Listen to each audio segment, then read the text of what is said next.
Dans cette rediffusion du podcast Entrepreneur, retrouvez Manef en conversation avec Christopher Jean de l'entreprise Soluo, spécialisée dans les installations de fosses septiques. Christopher nous partage son parcours atypique et revient sur l'importance des installations septiques, tout en abordant les défis spécifiques de ce domaine. Plongez dans cet échange pour en apprendre davantage sur un secteur essentiel, souvent méconnu. Bonne écoute!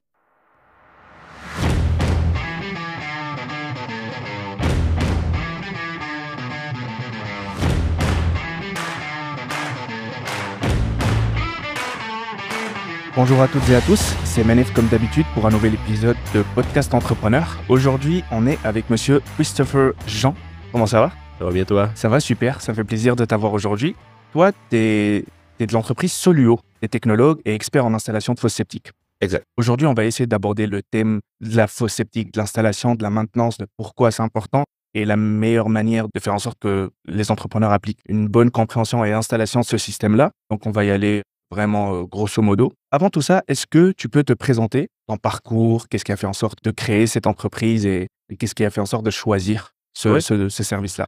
Si je parle un peu de mon parcours, il a été un peu atypique. Dans le fond, on a commencé dans un domaine administration, marketing, excavation, après ça, aménagement paysager.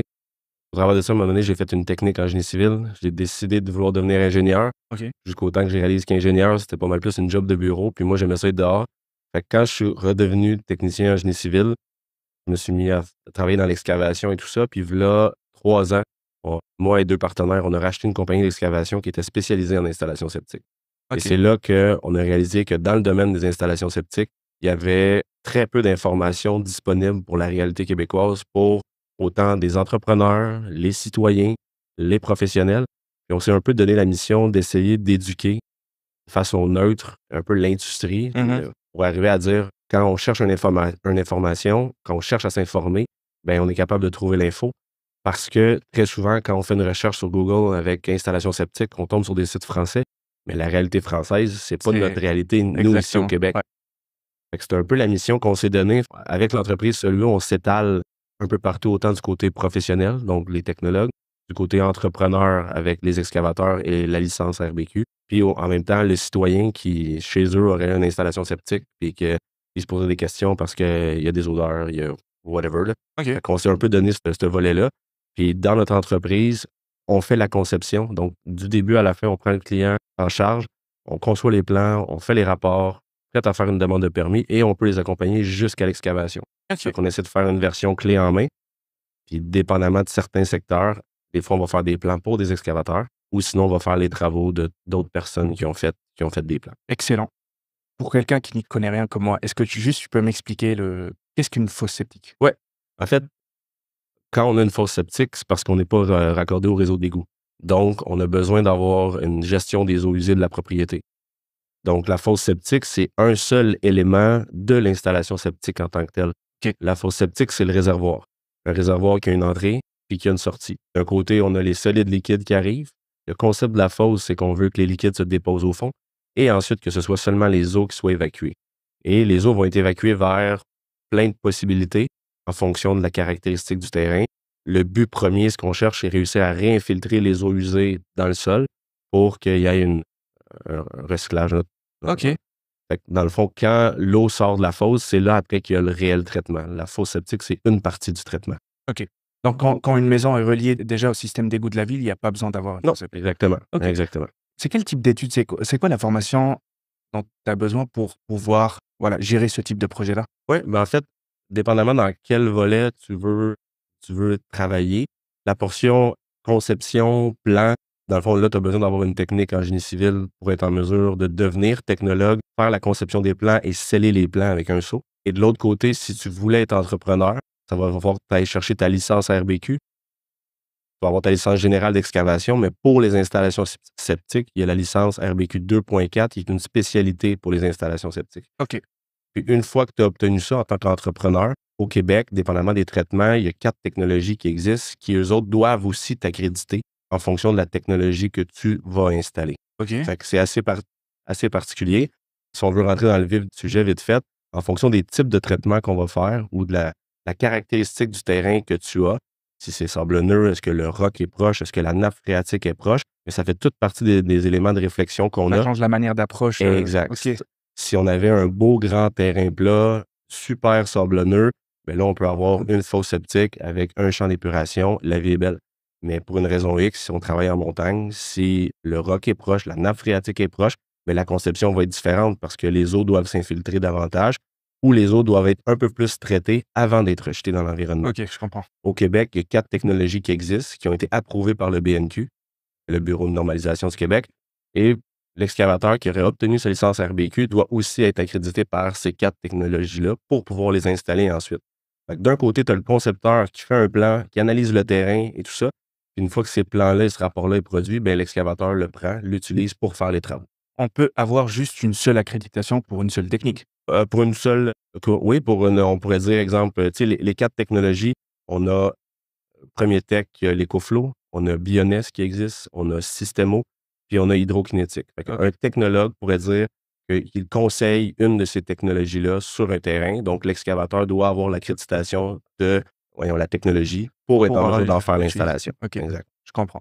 Dans le fond, toi, tu es technologue aussi. Oui, OK. exact. Et tu as commencé. En fait, qu'est-ce qui a fait en sorte que tu deviennes technologue? Est-ce que c'est rattaché au service d'installation et de fosse septique ou c'était quelque chose à part? Ben, en fait, moi, je C'est ton- travaillais dans l'excavation avant. Et à un moment donné, j'ai réalisé que ben, si on voulait faire des installations septiques, dans le fond, ça prenait une licence. Puis après ça, j'ai réalisé que, étant technicien en génie civil, je pouvais aussi obtenir mon saut pour faire la conception des plans. Mmh. Fait que c'est là qu'on a réalisé que, parce qu'en tant que technologue en génie civil, le domaine des installations septiques te donne la possibilité de pouvoir mettre ton saut sur des plans sans nécessairement être un ingénieur. OK. Fait que dans le fond, c'est une opportunité qui est disponible pour les technologues en génie civil. Fait j'ai réalisé avec le temps que, ben, je pourrais faire la conception des plans, puis je pourrais aussi faire la conception des travaux. Fait qu'après ça, l'idée de dire, est-ce que je suis capable de prendre un client de A à Z? Ça veut dire, au départ, quand je fais la première visite terrain, que je le rencontre, conçoit la conception et l'accompagner jusqu'au stade où est-ce qu'on exécute les travaux aussi. OK. Tout à l'heure, tu m'as dit que, voilà, c'est quoi la RBQ pour l'installation de fosse septique? Le numéro de la licence RBQ, c'est la 2.4. Est-ce que la 2.4 inclut aussi l'excavation? Oui. OK, Fait que si donc tu faisais la licence excavation, tu pourrais que faire de l'excavation, mais avec la 2.4, c'est un ajout qui te permet de faire les installations septiques. OK. Toi, tu es dans ce service-là, tu es dans ce domaine-là depuis combien de temps? Ça fait au-dessus de 10 ans que je suis dans l'excavation. Les installations septiques, on s'est précisé là-dedans dans les 3-4 dernières années. OK. Puis c'est là qu'on a découvert justement que nous-mêmes, on avait de la difficulté à aller chercher l'information. Tu sais, c'est tout ce qui se passe dans les installations septiques au Québec est régulé par un règlement qui est provincial, qu'on appelle le Q2R22. Ça, c'est le règlement provincial. Et ensuite, en fonction de où tu es situé au Québec, il y a les MRC qui peuvent possiblement ajouter une couche réglementaire et tu as les municipalités ensuite qui peuvent ajouter une autre couche. Wow. Donc, de la base, puis que tu sois peut-être à Laval, dans un coin où est-ce que tu aurais besoin d'une installation septique, ou que tu sois au fin fond du Mont-Tremblant, mais tu n'auras pas la même réglementation parce que la municipalité de Mont-Tremblant peut décider voici les restrictions qu'on impose pour les installations septiques et à Laval, voici les restrictions qu'on impose, qu'on ajoute. Donc, on a le règlement provincial qui donne sa couche de base, puis après ça, on en ajoute avec une MRC, puis on peut en ajouter avec une municipalité aussi. OK, mais comment tu fais pour... En fait, je veux savoir déjà de base, ces réglementations-là, Ouais. ils touchent quoi exactement? C'est surtout tout ce qui est relié à la conception. Dans le fond, quand on installe une installation septique, il y a beaucoup de réglementations concernant des distances à respecter. Exemple, le réservoir, qui lui doit avoir une distance minimale par rapport à la propriété, à la limite de propriété, la limite du lot, à une distance d'un puits, parce que souvent, quand tu as une installation septique, tu n'as aussi pas l'aqueduc qui arrive chez toi, tu as besoin d'avoir un puits artésien sur ton terrain. Donc, toutes ces distances-là sont réglementées, mais des fois, que ce soit des zones tampons que les municipalités vont exiger pour éviter une certaine zone de déboisement, ils vont dire, nous, on ajoute telle distance, on ajoute telle distance. Fait à chaque fois qu'on fait la conception d'une installation, il faut aller relire le règlement de la municipalité Oh, wow! pour être en mesure d'être sûr que, oui, on respecte le règlement provincial, lui, on le connaît par cœur avec le temps, mais là, la réalité de cette municipalité-là par rapport à l'autre municipalité, on est sûr que ça respecte ça aussi. C'est un travail, en tant que professionnel, c'est un travail quand même assidu d'être sûr de toujours être au fait des nouvelles réglementations. Ah, c'est vraiment pas évident. Et aussi, je pense que, parce que tu viens de le dire, tu es obligé de relire toutes les réglementations. C'est-à-dire qu'il n'y a pas un espace où où il y a une notification qui te dit Hé, écoute, nouvelle réglementation ajoutée pour la municipalité de. Donc, tu es Non. obligé de refaire à chaque fois la recherche. Ouais, exact. Puis aussi, on est dans une époque où est-ce que c'est très bien qu'on soit dans cette époque-là, là, que le côté environnemental est très, très important, que les gens deviennent de plus en plus conscients de cet élément-là. Fait que ce qui arrive, c'est que justement, les municipalités emboîtent le pas, puis ils arrivent au stade où est-ce qu'il y a, des fois, ils ajoutent des règlements, mais ça se passe en dedans d'une année ou en dedans de 6 mois. Fait que la conception qu'on a faite il y a 1 an, que les travaux sont supposés s'en venir, quand le permis a été émis, c'est correct, mais si le permis n'a pas été émis, il faut recommencer, il faut refaire le. Fait que, c'est ça. Mais Je voudrais bien savoir à quel moment tu te dis dans le projet, dans le processus, c'est ce type de fosse-là que je vais installer. Est-ce que c'est lors de la création des plans? ouais. En fait, comment fonctionne le règlement, il nous dicte un peu la réflexion qu'on doit avoir. Fait que si j'ai un beau grand terrain plat, que j'ai une superficie suffisante, en fait, je reviens en arrière. La conception d'une installation septique fonctionne avec le nombre de chambres à coucher. OK. Dans le résidentiel, le technologue peut concevoir les plans pour une résidence de 1 à 6 chambres à coucher. Passe plus que 6 chambres, après ça, tu as besoin d'un ingénieur. Et dans le règlement, de 1 à 6 chambres à coucher, ben, c'est préétabli le dimensionnement du réservoir, puis le dimensionnement de la zone d'infiltration ou whatever ce que va être la solution quand on va évaluer le type de sol et les pentes de terrain qu'on a. Quand on fait la conception, si on a un beau grand terrain plat, que c'est un terrain que nous, on cherche à ce que ce soit perméable, on veut que l'eau s'infiltre parce que le type de sol qu'on va avoir va permettre le traitement de l'eau, là, la filtration de l'eau avant de retourner en contact dans l'environnement. Fait que si on a un beau grand terrain plat, que c'est sablonneux, bien là, le règlement nous dit, ben voici la grosseur de fosse que tu devrais mettre et voici la superficie que tu devrais avoir. Par contre, si je ne suis pas capable d'avoir ce beau type de sol-là, ou comme je disais tantôt, on fait un test de sol et on réalise que le roc est à une certaine hauteur ou que la nappe d'eau est très proche, bien là, on va avoir besoin de traitements supplémentaires. Donc, dans la liste de choix qui va être faite avec la technologie ou la conception qu'on va faire, bien, on va partir de si c'est beau et grand, voici ce que vous faites. Sinon, si tu as besoin de plus de filtration, on va avoir besoin de traitements secondaires avancés. Si on n'est pas en mesure de faire ça encore à cause de certaines restrictions, bien là, on continue de filtrer davantage l'eau, puis on peut arriver jusqu'au stade de rejeter dans un fossé qui pourrait aller juste, qui serait en amont d'un lac. Parce OK. que l'eau est tellement traitée qu'on peut le faire. Mais la logique, c'est par élimination. Si j'ai pas ce cadre-là, ben voici la prochaine étape. Si j'ai pas ce cadre-là, voici la prochaine étape. OK. Fait que c'est par élimination qu'on va faire le choix de la solution. Est-ce que vous trouvez à chaque fois une solution ou il y a des cas où vous travaillez sur des projets où vraiment vous trouvez Ben, il y a des cas que c'est extrêmement difficile. Tu sais, si on arrive sur un terrain, je dirais les plus grands enjeux qu'on a, là, des fois, c'est sur des terrains qui sont sur le bord de l'eau. Il y a une époque où les terrains étaient très petits. C'est juste pour donner une idée, là, la zone où est-ce qu'on infiltre l'eau, puis si on avait besoin d'un puits artésien sur le terrain, on a besoin d'avoir 100 pieds entre les deux. OK. Là, si j'ai un petit terrain, je ne sais pas, de 5000 pieds carrés sur le bord de l'eau, là, puis le puits serait juste à côté de la maison, mais là, il faut faire un rayon de 100 pieds tout le tour. OK. Fait que là, on condamne une grosse partie. Et en plus, si après ça, je ne sais pas, le puits du voisin est proche de votre lot à vous, mais son 100 pieds à lui aussi, il compte. Donc, ça veut dire que l'ensemble de la réalité du terrain au complet, et non pas juste le lot en tant que tel, mais la réalité du voisinage a un impact sur la conception qu'on va faire. Oh, wow. Fait que quand on se déplace sur un terrain, et on vient faire la conception, il faut tout analyser ces différents paramètres-là, parce que ces distances-là se limitent pas au lot qu'on est venu visiter.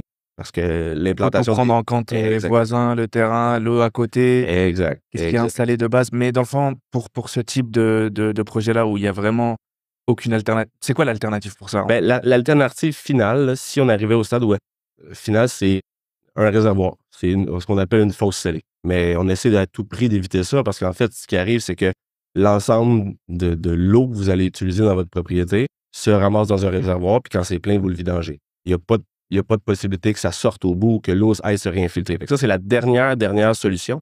Tu sais, pour donner une idée, pour ceux qui auraient peut-être une fosse septique chez eux, habituellement, une fosse septique, pour gérer les boues qui sont accumulés dedans, quand tu as une résidence principale, le règlement exige que tu fasses vidanger aux 2 ans. Fait que dans le fond, ils viennent récupérer les boues aux 2 ans. Si c'est une résidence secondaire, un chalet, whatever, ils exigent que tu viennes le faire aux 4 ans.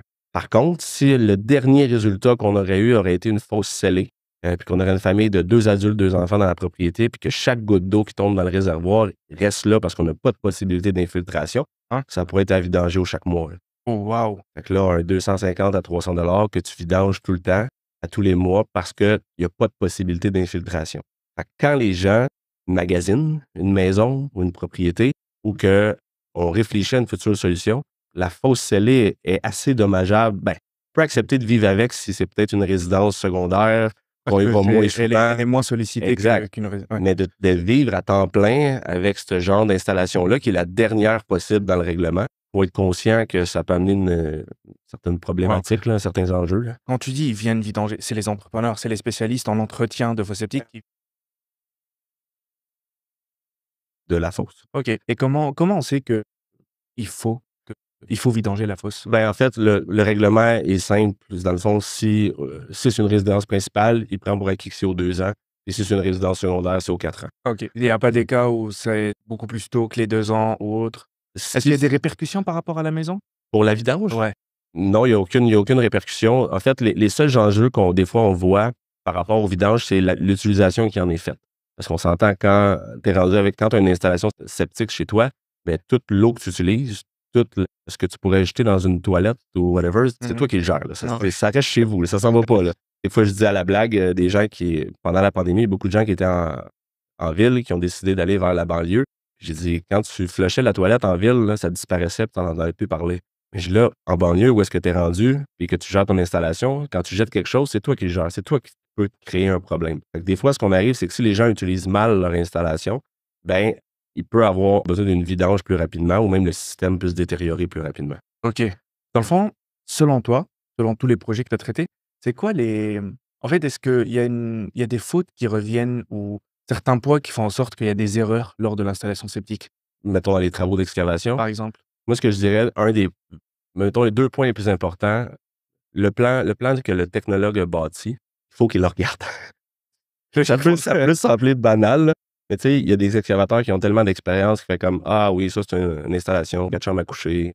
Mais il y a des particularités dans les plans des concepteurs, des fois, par rapport à le test de sol qui a été effectué. Si j'ai réalisé que le sol n'était pas si sablonneux, n'était pas si apte à recevoir beaucoup d'eau, mais ça se peut qu'on dise qu'on va mettre plus de sable qui va nous aider à filtrer, whatever.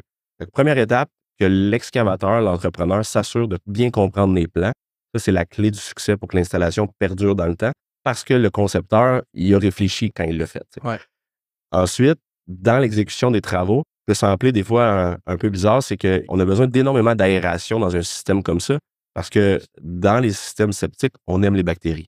Et les bactéries, ils font leur travail de désagréger et aider à ce que le système perdure dans le temps.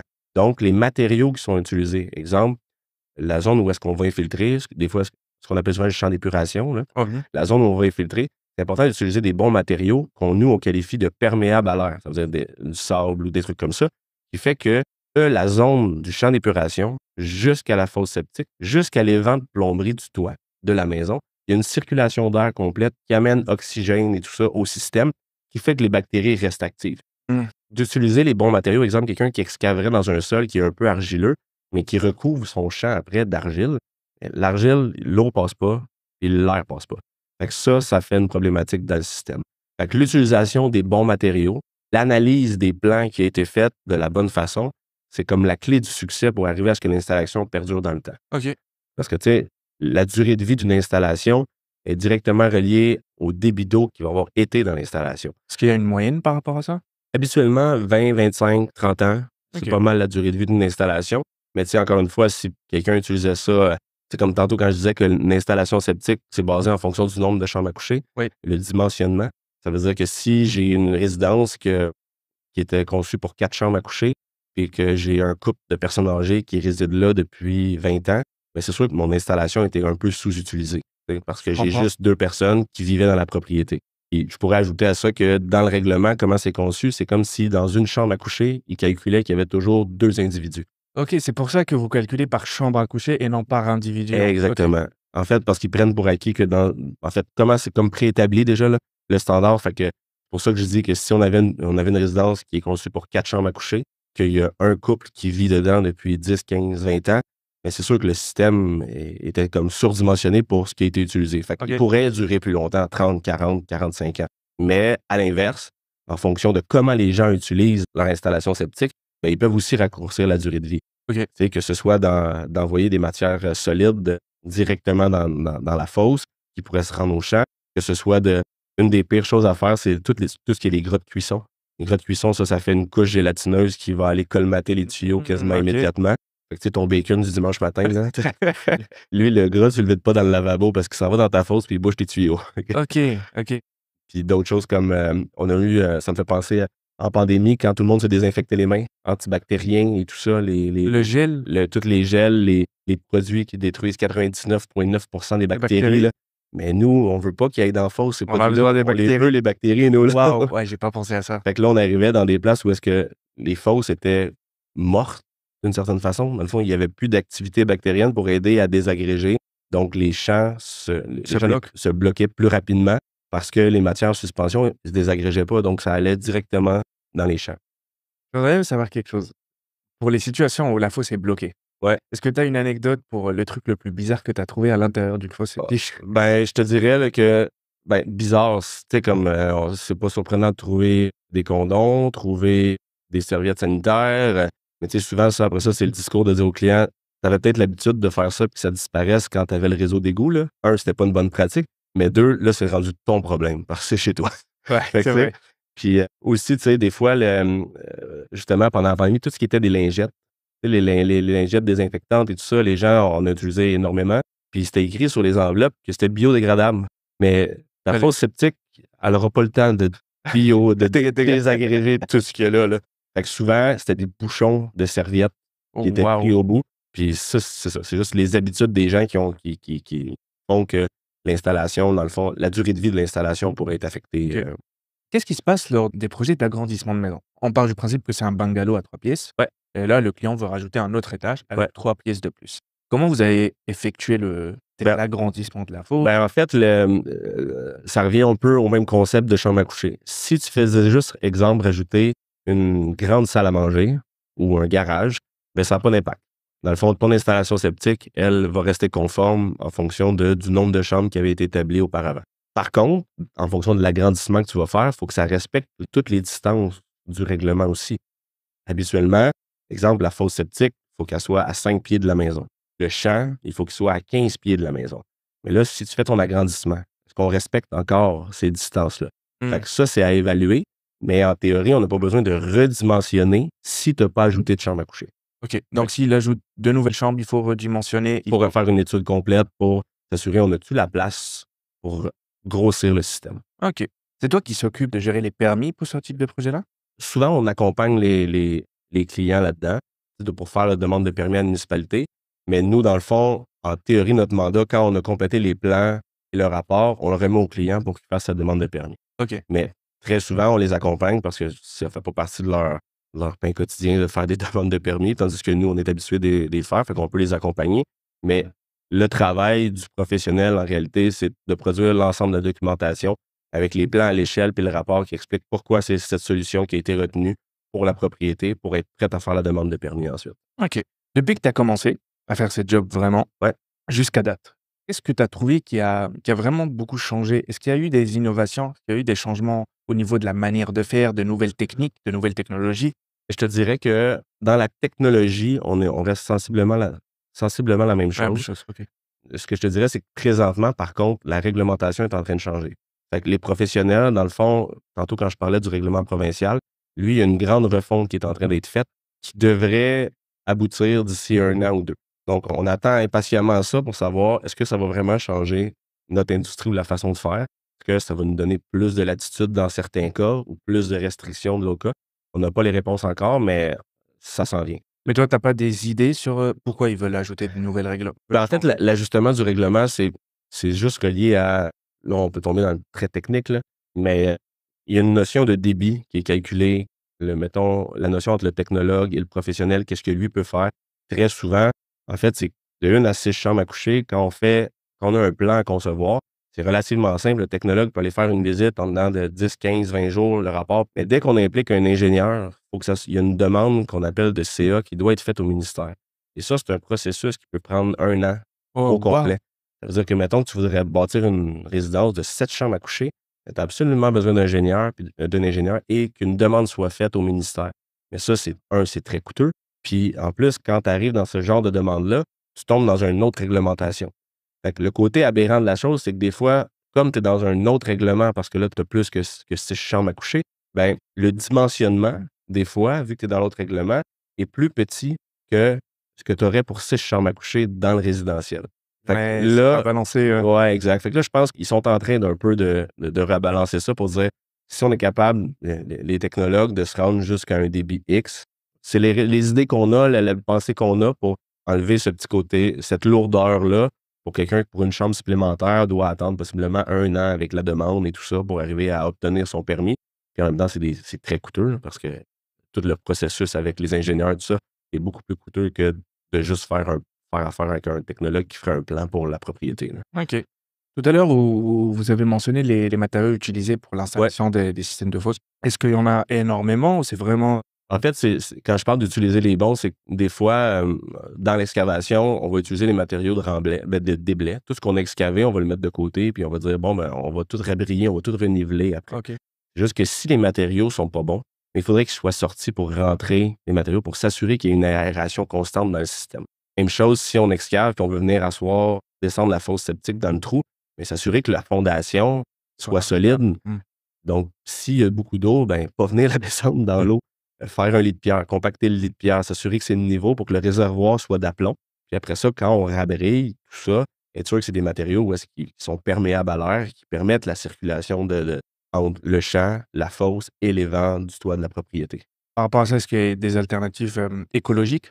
Qu'est-ce que tu veux dire? Ça veut dire une manière des matériaux un petit peu plus écolo? Tu sais, nous, les matériaux, quand je parle de matériaux, c'est du granulat, là. Tu sais, c'est de la pierre 3/4 qui va être. OK, Après ça, c'est du sable qui est qualifié filtrant. Après ça, c'est juste que quand je parlais de la notion d'argile comparé du sable, c'est que l'argile laisse pas passer l'air. L'argile laisse pas passer l'eau. Fait que là, on crée une belle piscine, mais nous, on veut que l'eau s'infiltre, on veut que l'air soit capable de circuler. Fait que c'est là qu'on vient. Quand je parle de bons matériaux, c'est plus c'est relié plus pour aux granulats, aux matières qui sont l'excavation. utilisées à l'excavation. Exactement. Et pour le côté en fait, des tuyaux, des conduits qui sont Ouais. utilisés, est-ce que ça change quelque chose? Pour les mêmes à chaque C'est toujours un peu la même chose. Les conduites sont normées encore. Fait que dans le fond, avec le règlement, il exige un type de conduite, mais la conduite, en réalité, elle sert juste à transporter l'eau.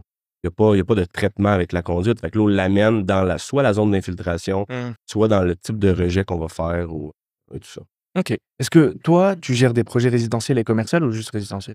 On gère, en fait, comme je ne suis pas ingénieur, on ne fait pas la conception de projets commerciaux, mais on fait des fois les travaux en collaboration avec des ingénieurs pour des projets commerciaux. Fait que rendu là, c'est qu'il y a eu un ingénieur qui a fait la conception, qui nous a dit voici les éléments que vous avez besoin. Et comme on a la licence RBQ, on est en mesure d'exécuter ces travaux-là. OK. Mais c'est pas nous qui avons fait la conception dans Mais juste la job, les Ouais, travaux. exact. Est-ce qu'il y a une grosse différence entre résidentiel et commercial? C'est que c'est là, on est dans 2 règlements différents. Fait que c'est là, tantôt, tu sais, je parlais de l'aberration entre les 2. Fait que, tu sais, il n'y a pas. En fait, dans le commercial, l'ensemble des débits d'eau sont calculés en fonction du robinet, de la toilette, de la douche que tu vas avoir. Tandis que dans le résidentiel, c'est juste les chambres à coucher. OK. Fait que c'est pour ça que des fois, les conceptions ils se balancent pas d'un règlement à l'autre, là. C'est un peu ce que je disais tantôt. OK, c'est un peu technique. Donc, ça se peut que vous gérez un gros projet d'usine ou autre, mais dans cette usine-là, il y a juste 2 robinets et une douche. Donc, Exact. en gros, Exact. OK. Ça va être tout petit ce qu'il va avoir en bout de ligne, là, tu sais, même si c'est gros le bâtiment ou whatever.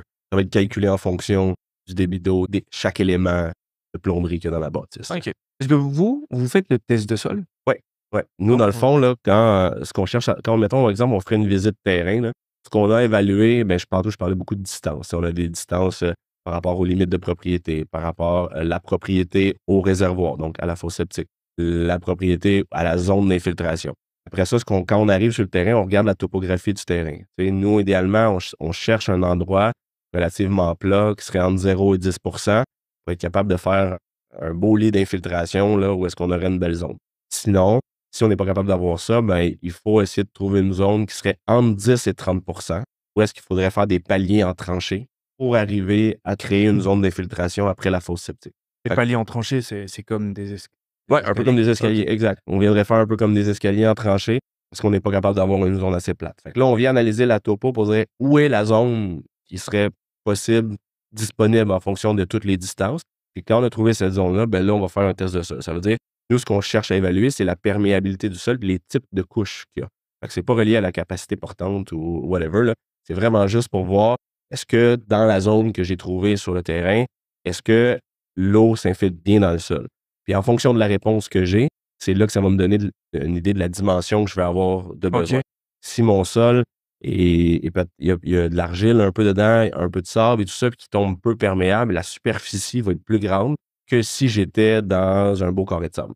Fait que ça fait partie, cette réflexion-là fait partie de la conception aussi. Waouh! Mais qu'est-ce que tu utilises pour avoir accès à ce type d'informations? Est-ce que c'est de la machinerie? Est-ce que c'est quelque chose que Ben, en que fait, tu mets dans on vient creuser soit avec la machinerie, soit à la main. Tu sais, nous, on a besoin de creuser à peu près 1,8 mètres pour avoir une idée de quel genre de couche qu'on a. Plus souvent qu'autrement, c'est à la machinerie qu'on va descendre pour creuser.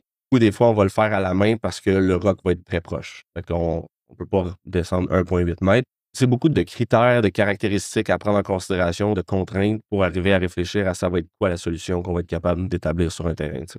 waouh, c'est vraiment pas évident, Ouais, technique. c'est très, très technique. Puis en fait, le c'est là que tantôt quand je disais le professionnel qui a conçu le plan, ben l'entrepreneur, ça fait partie de son devoir de lire le plan puis de l'analyser le plan parce que le technologue, il l'a évalué le terrain, tu sais. Puis je pense que dans notre domaine, une des plus grandes lacunes qu'il y a, c'est la collaboration entre les professionnels et les excavateurs. Souvent, le professionnel, il dit: «Ben là, c'est pas comme ça que je te l'ai mis dans le plan». Puis l'excavateur, il dit: «Tu connais rien, tu en as jamais creusé».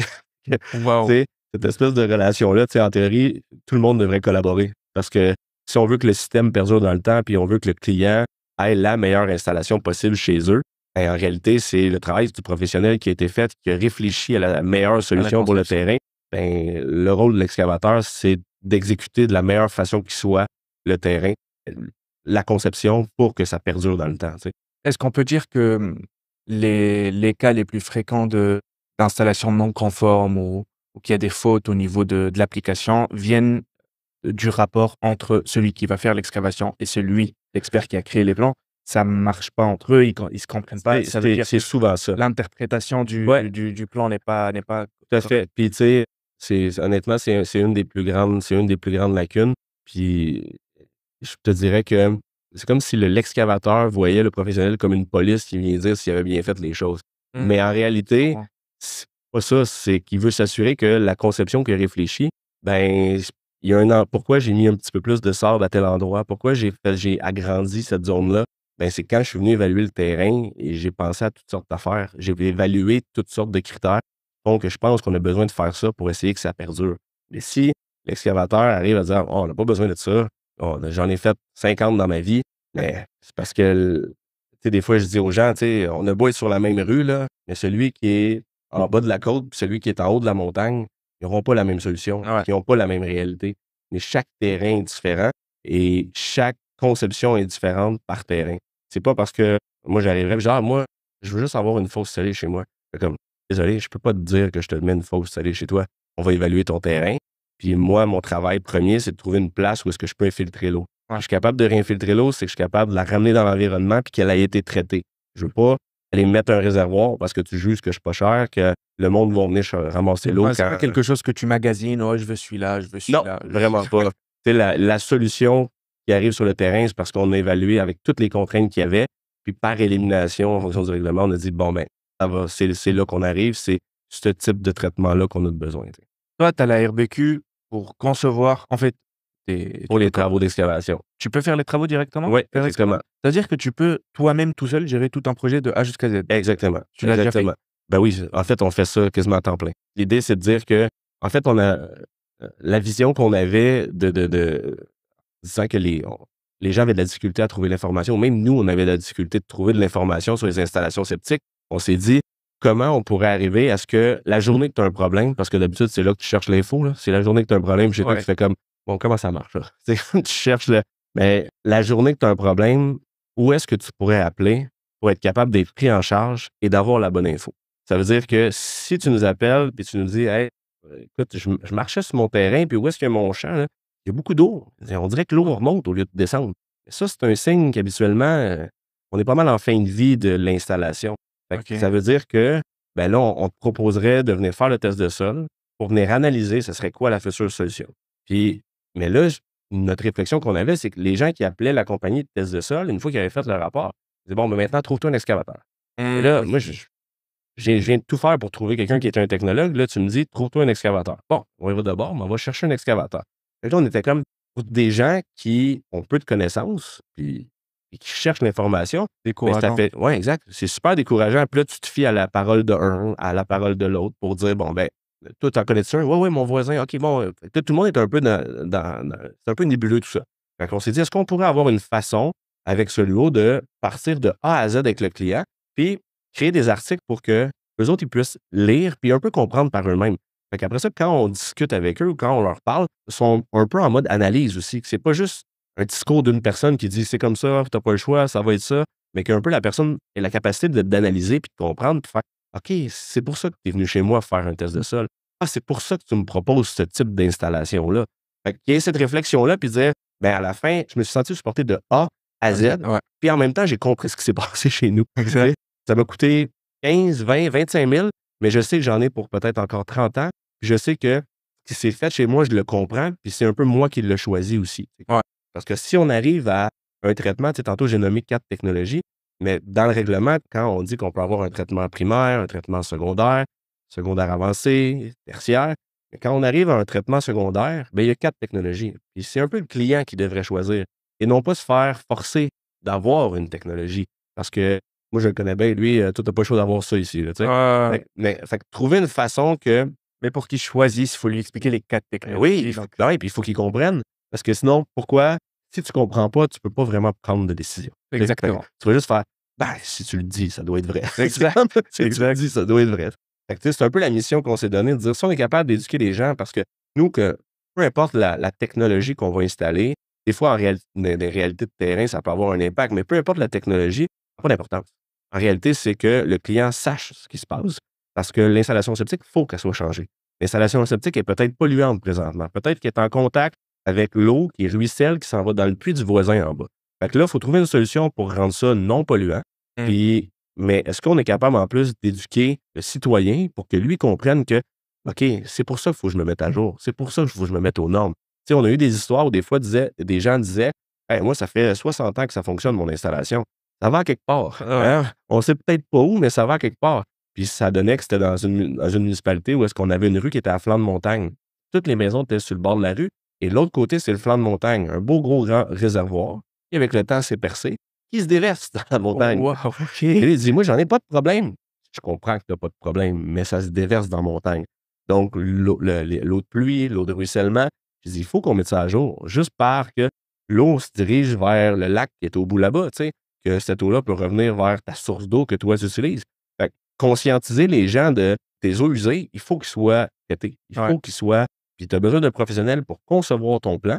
Puis après ça, tu as besoin d'avoir un bon excavateur qui va bien exécuter le plan.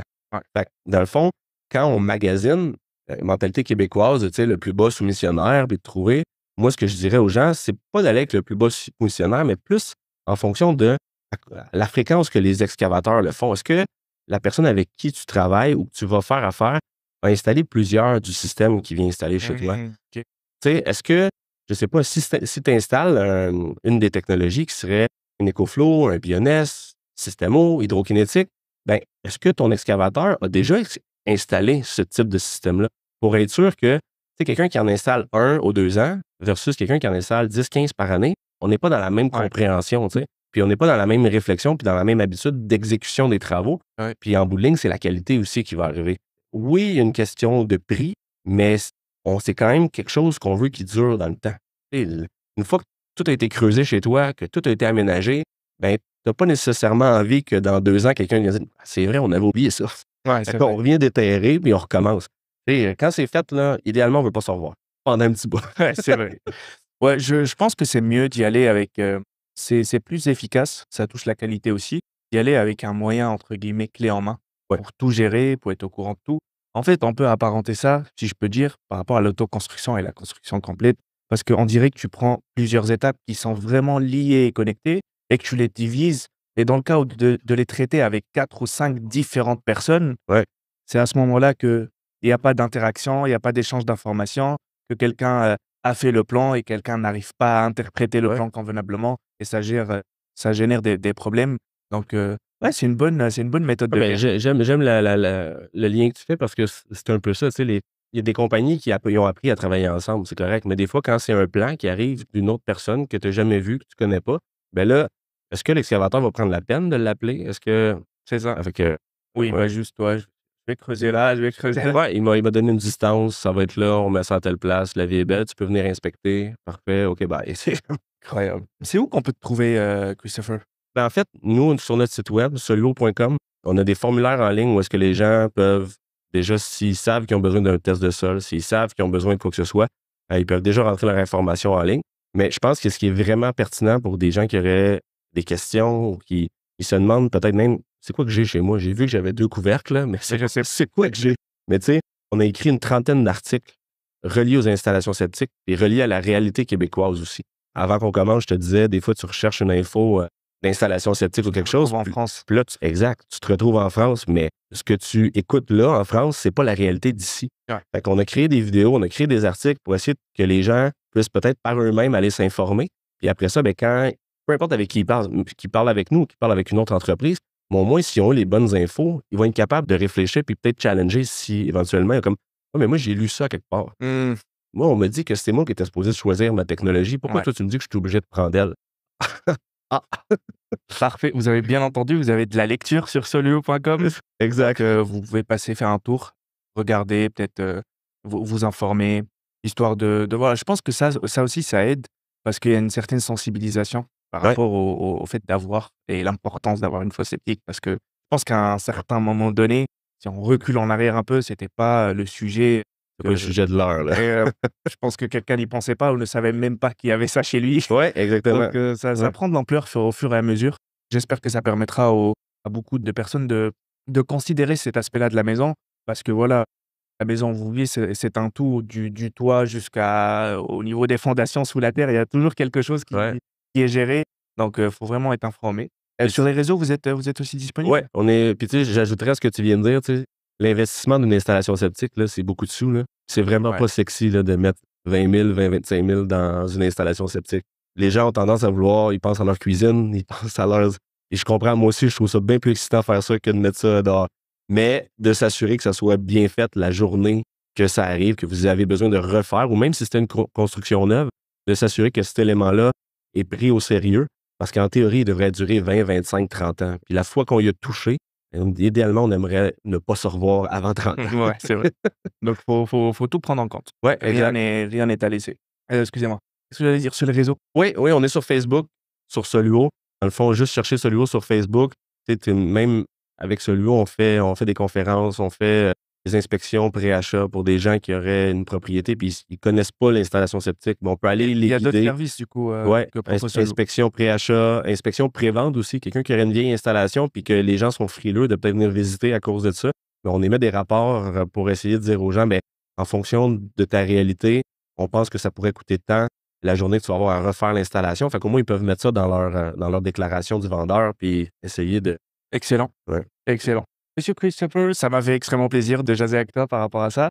Et pourquoi pas, j'espère dans le futur t'avoir pour un autre podcast, histoire d'aborder un autre sujet ou quelque chose d'autre globalement. Et c'était Manef. Et j'espère que vous avez passé un bon moment. Et on se dit à la prochaine. Bye bye. Merci Manef.